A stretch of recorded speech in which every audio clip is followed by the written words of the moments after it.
اس زمین پر مرد اور عورت کے علاوہ ایک تیسری جنس بھی ہے جسے عام طور پر خسرا، زنانہ، ہجڑا اور خواجہ سرا کے نام سے جانا جاتا ہے۔ آپ نے انہیں اکثر شادی بیاہ، میلوں ٹھیلوں میں ناچتے گاتے دیکھا ہوگا۔ یہ بعض شہروں میں ٹریفک سگنل پر بھیک مانگتے ہوئے بھی نظر آتے ہیں۔ سوائے خواجہ سرا کے ان کو دیے گئے تمام ناموں میں حقارت کی آمیزش نظر آتی ہے۔ مغلیہ دور میں ان کی بہت عزت کی جاتی تھی، مگر لیکن وقت کے ساتھ ساتھ یہ گلی گلی ناچنے والے اور حقارت کا مجسمہ بن کر رہ گئے۔ سوال یہ ہے کہ یہ ہجڑے پیدا کیسے ہوتے ہیں؟ ایسی کیا وجوہات ہیں جن کی وجہ سے ان کی پیدائش ہوتی ہے؟ جہاں تک بایولوجیکل فارمیشن کا تعلق ہے تو عورت ایک ایکس ایکس اور مرد ایک ایکس اور وائی کروموسومز رکھتے ہیں۔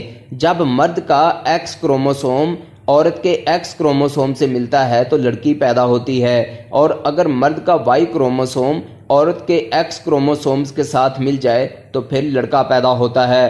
اگر اس مرحلے میں کچھ عدم توازن ہو جائے تو تب ہجڑا پیدا ہوتا ہے۔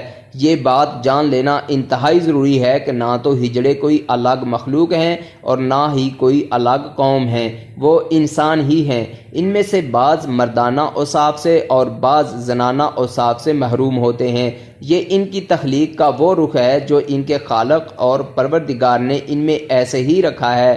یہ ہجڑے یا خواجہ سرا آج ہی کی دنیا میں پیدا نہیں ہوئے، بلکہ نبی اکرم صلی اللہ علیہ وآلہ وسلم کے دور میں بھی خواجہ سرا پیدا ہوتے تھے۔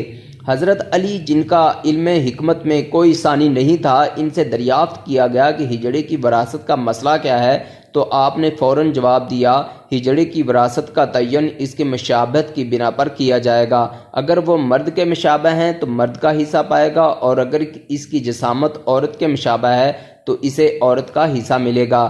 اس سے ایک چیز تو یہ معلوم ہوتی ہے کہ اسلام میں والدین اور دیگر کی جائیداد میں ہجڑے کا حصہ موجود ہے، اور یہ بھی معلوم ہو گیا کہ کتنا، لیکن افسوس ہے کہ ہمارے معاشرے میں ان بیچارے ہجڑوں کو کچھ نہیں ملتا، جو کہ سراسر ناانصافی ہے اور اسلامی تعلیمات کی خلاف ورزی ہے۔